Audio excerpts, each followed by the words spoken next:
Bonjour et bienvenue dans ce nouveau numéro d'Humanitaire, le magazine qui tente de donner une voix à tous les oubliés de l'actualité. Cette semaine, nous partons en Haïti. Ce petit pays des Caraïbes paye aujourd'hui les conséquences de décennies de mauvaise gestion et d'erreurs politiques. Les Haïtiens sont parmi les plus pauvres au monde. Les 2/3 de la population vivent avec moins d'$1 par jour.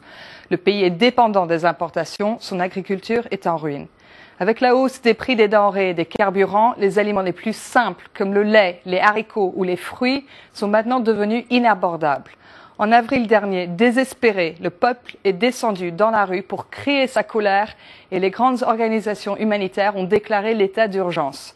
Notre journaliste Jérôme Bonnard s'est rendu en Haïti avec une équipe de la FAO chargée d'aider les populations locales. Comme vous allez le voir dans ce reportage, la malnutrition reste la seule constante dans la vie des Haïtiens. Notre périple commence dans le sud d'Haïti, au cœur du parc national de Marcaya. Une région fertile, un paradis tropical qui fut autrefois l'un des greniers du pays. Ce matin-là, le petit village de Rambo semble déserté. Mais les habitants ne sont pas loin. Ils se sont tous donné rendez-vous sur la place principale pour un événement particulier et très attendu. Il faut planter que la pluie déjà commence à tomber, il faut commencer à planter. La pluie commence à tomber, il faut commencer à planter déjà. La pluie commence à tomber là. Dans la foule, il y a Élie Rose. Elle est venue seule. Son mari est mort le mois dernier. Elle a 3 enfants à nourrir. C'est très difficile à faire venir jusqu'à vous. Donc s'il vous plaît, prenez soin des semences. Les semences sont garanties et espérons que toute la récolte soit bonne. Ce précieux sésame, ce sont des haricots, une catégorie résistante et à haut rendement. Ils sont distribués par la communauté internationale. Un programme d'urgence en réponse à la crise alimentaire. Une crise qui continue de mettre la population haïtienne à rude épreuve. Sous un soleil de plomb, il faut patienter, attendre son tour.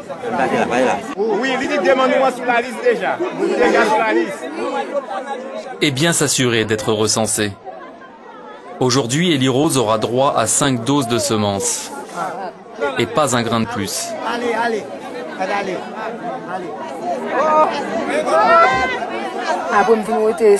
Après, je vais les planter. Mais je ne sais pas si la récolte va être prospère. Je ne sais même pas si je pourrai m'acheter une poule avec l'argent de la récolte. Élie Rose doit s'endetter pour louer une parcelle de terre. Avec la flambée des prix, ses revenus déjà très maigres ne suffisent plus. Pour faire ce travail, tu dois emprunter de l'argent. Tu dois souffrir pour acheter des plants. Tu t'uses au travail pour récolter. Tu es obligé de faire beaucoup d'efforts. Mais il faut rembourser les dettes. Tu dois tout faire pour t'en acquitter et garder la tête haute face aux gens. Haïti vit un paradoxe. L'agriculture reste la première source d'emploi et de richesse. En revanche, elle ne couvre que la moitié des besoins du pays. C'est tout un secteur qu'il faudrait repenser. Je crois qu'il y a une prise de conscience qu'il faut produire, il faut nourrir la population. C'est une des priorités qu'il doit avoir Haïti. L'objectif est de rendre ces paysans plus autonomes. Au long terme, c'est qu'il faut encore continuer à encadrer ces gens pour qu'ils puissent devenir des entreprises commerciales, qu'ils puissent eux-mêmes, sans l'aide de l'assistance, elles puissent eux-mêmes, avec un encadrement bien entendu un peu plus long, d'aider à qu'eux-mêmes ils puissent être à leur propre sorte sans avoir d'accompagnement. Mais comment relancer un secteur qui autrefois nourrissait le pays? Il y a 20 ans, l'île produisait 95% du riz consommé. Aujourd'hui, il est importé massivement. Conséquence des politiques des années 90, priorité à l'industrialisation. Nous reprenons la route plus au sud. Constat, beaucoup de villages sont difficiles d'accès. Dans celui-ci, les habitants n'ont rien, la terre est aride, la pluie est rare, l'irrigation absente.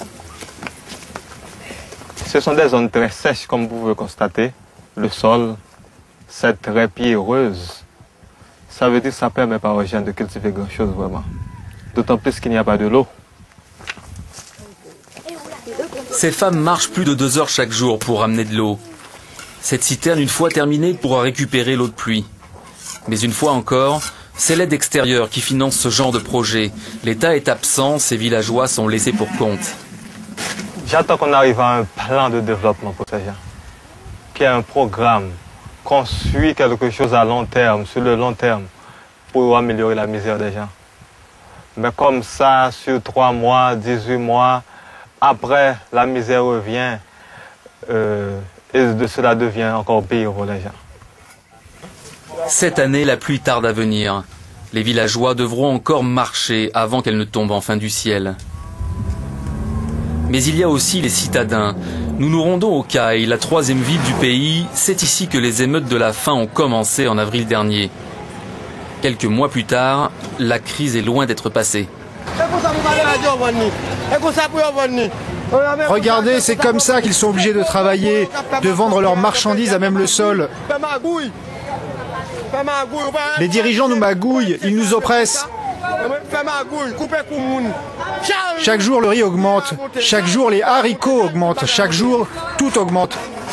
Pourtant la nourriture ne manque pas, c'est l'argent qui fait défaut. Tout près de là, dans le marché couvert, c'est le même discours qui revient. Je ne travaille pas, je ne mange pas, personne ne s'occupe de moi. Mes 8 enfants sont morts.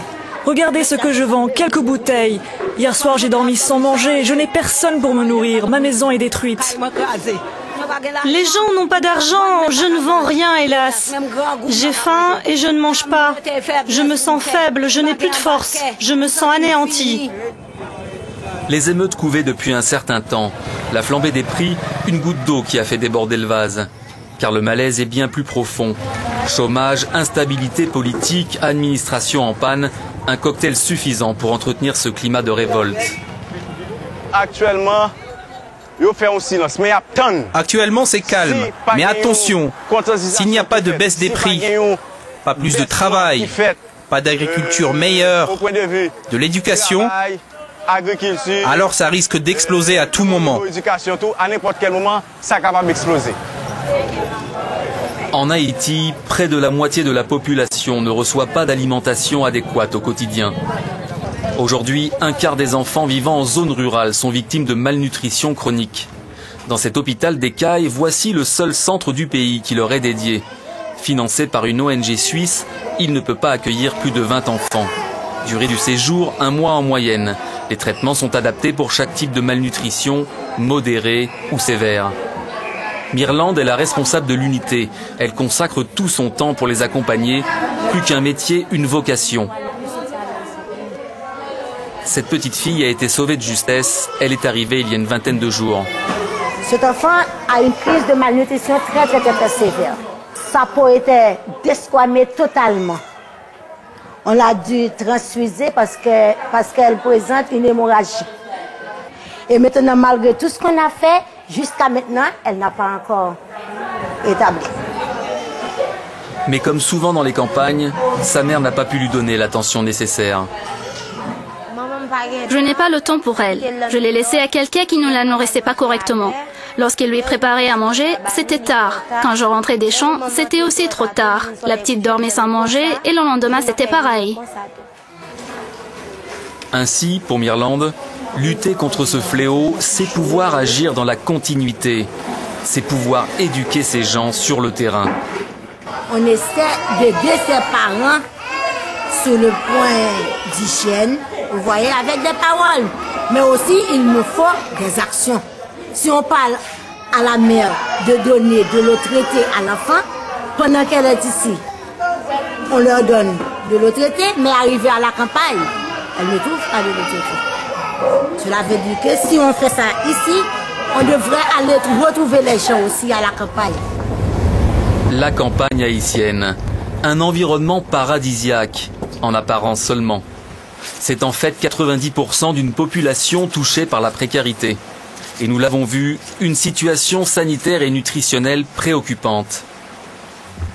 Une population qui au final ne vit qu'au jour le jour. Alors beaucoup s'exilent en ville, en quête d'une vie meilleure.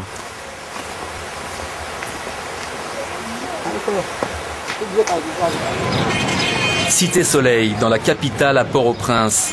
Un bidonville géant où s'entassent pas moins de 400 000 personnes.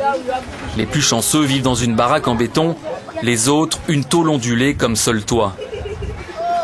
Une cité livrée à elle-même qui fut longtemps en proie à la violence et aux gangs. Une cité sous la vigilance de l'ONU depuis la chute du président Aristide en 2004. Aujourd'hui, c'est René Préval à la tête du pays. Il a promis d'enrayer la famine. Les habitants, eux, n'y croient plus. Ces gens, c'est quand ils sont en campagne qu'ils ont besoin de nous. Et quand ils ont fini, ils n'ont plus besoin du peuple. Ils ne nous connaissent plus. Il y a un maire ici et même lui, il nous ignore. Quand ça ne va pas, il est introuvable.